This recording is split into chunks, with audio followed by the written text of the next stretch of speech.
E como que você se virou morando em Londres? Como é que foi essa primeira experiência? Você já falava inglês? Não. Como é que Era foi? assim, the books on the table. É. The books on the table, hi, how are you? Excuse me, please. Era tipo assim, o auge, porque eu já tinha visto muito filme e eu decorei.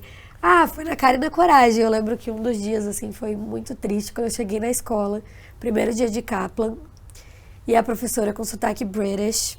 E aí começou a falar. E aí eu ficava assim, o que eu vou fazer? Eu tenho que voltar para Osasco. Eu viajei.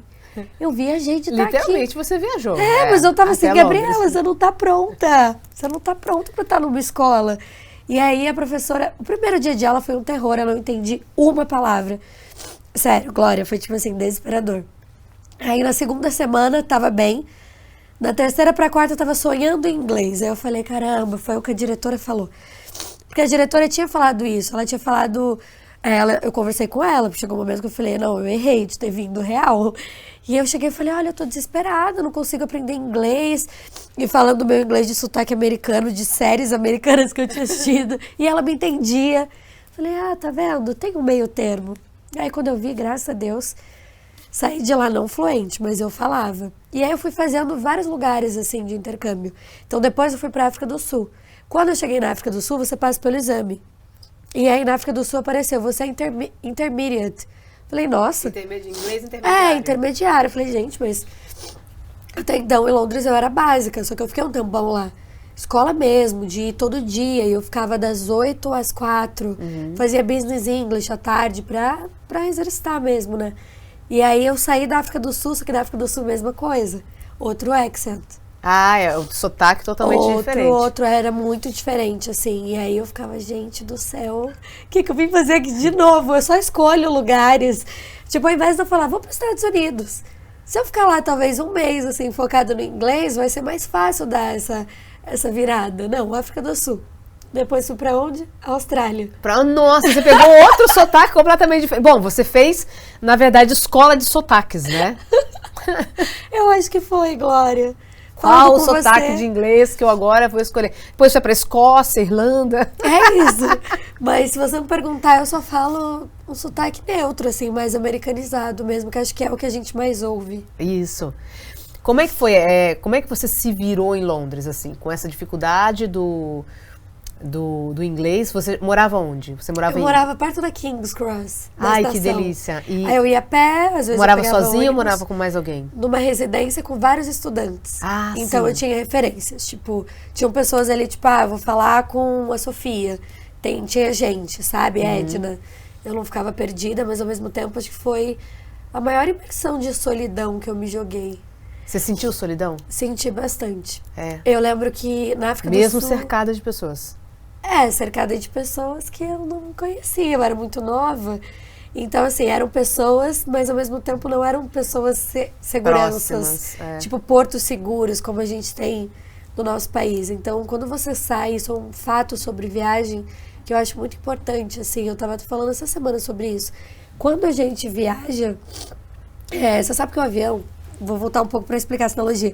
O avião, ele demora às vezes para ir para um país, porque ele precisa estar 2 horas de um ponto de descida sempre. Então, às vezes, se ele fosse direto daqui até ali, era mais rápido. Mas ele não pode, porque se acontecer algum problema, ele não tem como parar no mar. Então, ele tem que ir perto de terras, beirando terras e tal. E aí, é meio que essa analogia que eu pensei da minha vida. Eu falei, cara, quando você está no Brasil... pelo menos isso para mim antigamente. Hoje eu conheço muita gente em vários países, mas antigamente só tinha gente no Brasil. Então, quando eu saía do Brasil, era assim... Puta, meu GPS tá longe. Meu pier, onde eu atraco, tá longe. O seu QG ali, o seu quartel-general. Dava uma sensação, sabe? De tipo, tô à mercê. E esse à mercê me trouxe muita independência e maturidade. Porque foi me sentindo à mercê que eu tive que buscar essa minha segurança dentro de mim mesmo. Porque independente de onde eu estivesse, eu teria que me sentir segura sozinha. Então, e você Londres conseguiu desenvolver isso lá em Londres? Foi. Começou, né? Começou ali em Londres. Porque pra África do Sul eu já fui chorando. Ok.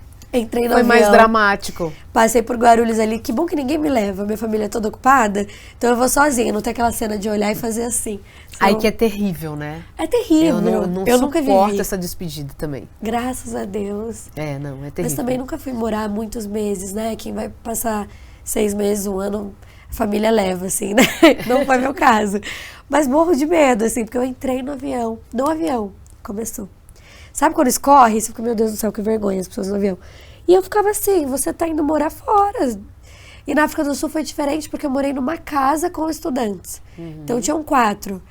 Era mais gente da Turquia, que eu lembro, e acho que Holanda, que eu morei. Então era outra coisa, né? Outros sotaques, de novo. Então, Outro tudo. é. Outro tudo. Então eu fui me descobrindo assim, os intercâmbios me abriram. Você ficou 2 meses em Londres, 2 meses na África do Sul. É, quase 2 meses. Quase 2 meses. E aí conseguia viajar nas mediações, principalmente lá na Europa, né? É, daí eu conheci 10 países. A Europa é muito rápido, né? E nesses 2 meses? Não, 10? 9? É, sim, fui pra todos. Tudo que Jura? dava, juro. Eu Você comprei... pegava, você estudava durante a semana e era o quê? Fim de semana que você corria? Final de semana a gente ia pra França. A gente entrava em ônibus, era muito legal. Tipo, lá em Londres eu ia na rodoviária e eu descia e acordava na França. Era tipo... Que incrível. Eu nasci em Osasco, né? Pra mim era, meu Deus! E a galera, cala a boca, compra um voo, é só 100 euros. E eu, gente, entro num ônibus, chiquérrimo. Você ia de ônibus? Eu viajei a Europa de ônibus. Olha que incrível. Na minha primeira vez. Bom, a diferença é que você vê tudo, né? Você viajando de ônibus, você vê toda a paisagem, você vê a mudança de paisagens. Teve até uma empresa que... isso. Acabei de lembrar aqui. Uma empresa que chamava Top Deck. Eles faziam excursões, então tiveram alguns países que eu conheci com eles em 6 dias. Aí foi um dia que foi engraçado. A gente foi pra Itália, vários lugares da Itália, tipo Veneza, Verona, Roma. E aí quando a gente desceu em foi Verona. A gente foi lá no peito da Julieta, coitada. Isso, a bendita da Julieta. O peito da Julieta, ele é lustradinho, assim, né? Exato. Ele é brilhante. Fiquei me sentindo mal, gente. Mas foi lá no peitinho da Julieta pra ver se eu encontro alguém. Até hoje, Julieta não proporcionou. Tem uma estátua lá de bronze, né? A É. estátua de bronze da Julieta lá em Verona. E aí diz a lenda que se você passa a mão ali no peito da Julieta... Tem que ser no peito, gente. Tem que ser olha no isso. peito, Você consegue o seu futuro marido ou, enfim, relacionamento, ou parceiro ou parceira. E aí todo mundo vai lá. Eu também já fiz isso, né? Ah, eu acho que a gente que viaja bastante. Todo mundo vai lá e aí o peitinho da Julieta, ele é mais lustradinho, assim. Parece um piso, né? Tipo assim, é muito Isso. lindo. A estátua é... Não dá nem vontade de pegar, gente, porque é muito lindo mesmo, assim. E eu lembro quando num corredorzinho, né? Tipo, num bequinho. Aí eu tava ali no beco, aí no final a estátua da Julieta. Eu falei, gente, surreal. E aí, isso que eu ia contar. Eu saí de Verona, eu cheguei na Bélgica em 2 horas. Olha, do ladinho. Aí eu levei várias roupas. Olha a blogueira revelando segredos. Levou várias roupas. Várias, pareceu que eu fiquei 5 dias na Bélgica. Só na Ah, Bélgica. você trocava de roupa Claro, pra tirar as amor. fotos. Nascida pobre, nascida pobre. Nascida pobre é outro tipo de mindset. Que coisa incrível. É. E eu fazia mesmo, aproveitava. Fiquei, eu sei lá quando eu vou voltar pra Bélgica. E Bélgica é um lugar que eu ainda não voltei. Desde essa tarde que eu passei.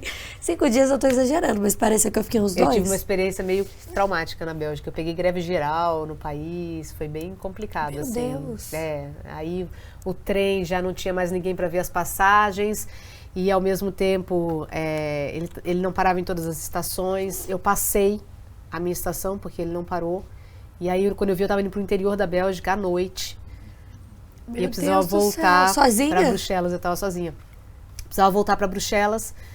E aí eu comecei a falar, eu não falo francês, comecei a conversar em inglês com uma moça que estava lá e tal.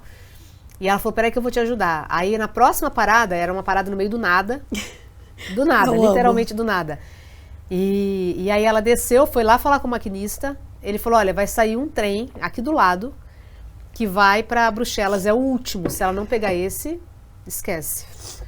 E aí eu pulei, Pegou? só que não tinha passagem, né? Se me pegasse, eu ia preso, sei lá o que ia acontecer comigo. verdade. E aí, só que não tinha ninguém pra fiscalizar também, porque era greve geral, só tinha o maquinista.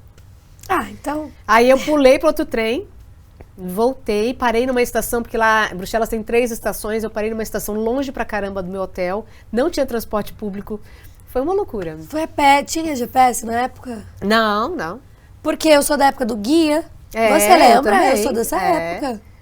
Então, É que eu acho engraçadíssimo, hoje tudo Muito é um louco. Enzy, mas gente... a gente ia lá, tinha aquelas páginas que Lembra? rasgavam, né? L3, aí você, acho que é aqui, nossa. Um guia de mapas, aí tinha as páginas que rasgavam, de tanto que a gente usava Com aquelas certeza, mesmas a páginas. Rebouças estava rasgada na minha vida.